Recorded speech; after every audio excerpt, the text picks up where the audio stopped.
Indie Express, I am here with Sapphire, the writer of the book Push. Thank you. Thank you. Yeah. First of all, congratulations on the success of this film. Now, your book was called Perfection by Jeffrey Fletcher. And now, how does it, were you nervous about it being translated into a film? Until the day I saw the first screening, I was nervous. And I was prepared. I had a plan of action for if it wasn't going to work out. What was that? Blog them to death or whatever, whatever it was. And also just disappear. Like, I don't have to be here. Like sometimes with films, people sign a contract that they agree to promote the film. And I don't, so I'm here on my own, you know what I mean? Because I love the film, and I'm really pleased with what happened. I think this has been, it's a revolutionary moment. There's an organization in New York called 100 Black Men that is very conservative. They hosted a screening for the film and said everyone should come. This film showed at Magic Johnson Theater on 125th Street in Harlem, and the people got up and screamed. It was 100% positive African American audience, positive response. So that whole thing of that black people can't look at themselves, that black people can't take it, it's over. It's over. I think there's a new era where not only we're ready to work. People, some people, if it's happening, how do we stop it? It's that because we're a powerful people. Look, we got Obama. You know what I mean? We can change the world of our children. We do not have to have children living like they're living. When you wrote the book, do you feel like your intentions are now being realized in the biggest way? When I wrote the book, I felt like a voice shouting in the dark, especially when I don't think I'm no big thing, but I was one of the first people to start talking about the heterosexual epidemic in AIDS that was just being, it was a whisper then, and I wish it had been heard then, but better that it's heard now than that it hadn't been heard. So, Indie Express, I'm here with the one and only Mario Lopez. Thanks for being with us.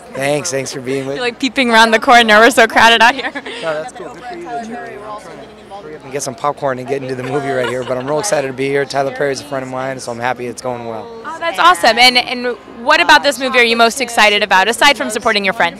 All the great performances that I hear that are in the movie, and I hear it's an amazing message, and I hope it is as wonderful as everyone says it is, and it could be a front runner for the awards come award season. Awesome. Well, thank you for being with us, Mario. Got it, honey. So what did it mean to you to come out and support Precious? Why did you decide to come out tonight? Well, I do a lot of work with Planned Parenthood, and there's an important message with this movie to help disenfranchised women. And I'm here to kind of back them up as much as possible because I think it's a really important message. Have you seen the film yet? I haven't seen it yet. I'm very excited. Very nice. And what do you hope that audiences take away from a story like this? Even though you haven't seen it, just knowing the subject matter, what do you hope that audiences can take home with them? Well, I think a lot of people will relate to it. For as much as I know about it, we all can relate on some level. And education is an extremely important thing, which a lot of young women aren't getting, a lot of young people aren't getting. Education about sexual behavior and planning, family planning and contraception, all that stuff, it needs to get out there a lot better than what we're doing it now. We need to take religion out of the issue and start teaching our young people how to take care of themselves. Indie Express, I'm here with Lisa Cortes, the producer of Precious. Thanks for being with us. Thank you. It's great to be here with Indie Express. Thank you. Now, I know that you've worked with Lee on many projects in the past. What sets this one apart, aside from its magnitude? I think what sets this project apart is it's a black girl story, and it is a character that we haven't seen.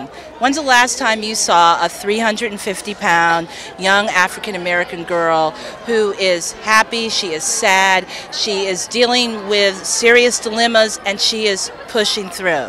And that we give voice to the voiceless, we illuminate societal issues, but we also show how you can break a cycle and how you can ascend. Wow, so well put. And how did you feel when such A-list celebrities lended their name and their talents to this project? Well, I think the reason why so many talent signed on, A-list talent signed on, is because of Lee and his vision and the book that Sapphire wrote. And it's a really, and all the passion that we brought to this, we were very relentless in making certain that the structural integrity of the story was contained and supported. Well, your passion comes right through. I see it immediately, and I can't wait to see it on the big screen. Thank you so much. Thank you. Indie Express, I'm here with Sarah Siegel-Magnus and Gary Magnus, the producers of Precious. Congratulations. Thank you so much. Thank you. Now, at what point in this process did you guys realize that you wanted to bring this book to the big screen? Well, the script was already done when we got it, and the script was so well written by Jeffrey Fletcher, and obviously the book. I mean, it was a huge undertaking to be able to do this movie because the book was so wonderful. A little scary, but we knew with Lee Daniels on our side, he's an amazing tour de force, and he had, you know, tunnel vision with this film. Now, I know that you two were on set for quite a bit. What influence did you have on set, and what was one of your most memorable experiences? Well, you know, I got the privilege of sitting between Lee and continuity, and that's a technical term, but what a wonderful time to hear the interaction. I mean, I think I was sort of a sounding board. We both were for this film. And, you know, obviously we really... First audience. Yeah, we're sort of... But we really wanted to make sure that Lee made the film like he wanted to. I mean, good producers really stand behind their directors. He is great. What was it like being part of a project with people of the caliber of Oprah Winfrey, Mariah Carey, and really a star-studded A-list Oh cast? my goodness. Well, you know, Oprah and Tyler came on a little later, but Mariah we worked with on a film before this, so we knew what she could do. We were just waiting for the world to see it. Amazing. And what do you hope that audiences take away from this film? Hope. Hope you can get through it. Just keep persevering. Hello, Indie Express. I am here with the director of Police Adjective. Thanks for being with us, guys. Hi. Hi. Will you introduce yourself for our viewers at home? So my name is Cortes. I'm a Romanian director. I hope you'll see my movie. I don't know. Now, I've heard excellent things about your film. Actually, it's been nominated for an Academy Award, correct? It's the Romanian proposition for the Oscars. And how do you feel to have your movie selected in such a big way? Yeah, it's the first step. It's okay. It's the Romanian proposition, but after that we'll see. Yeah. You're keeping your enthusiasm reserved. Yes. Well, how does it feel to be at AFI FEST here on the red carpet? It's very nice. It's important in the same time for my movie, so it's good. Very nice. Well, why don't you give us a synopsis of what Police Adjective is about? It's about a young police officer who didn't want to solve a case because of his conscience. But it's a little more nitty-gritty than that. It has to do with, it's a friend of his with drugs and this and that. It's not about a friend. It's a case that he have, and he don't want to solve it in the classical way, if you want, because he thinks that the law it will change.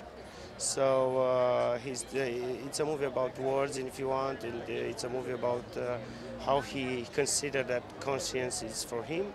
So at the end, he have to speak with his boss, who had another opinion about conscience. What attracted you to this storyline? It's an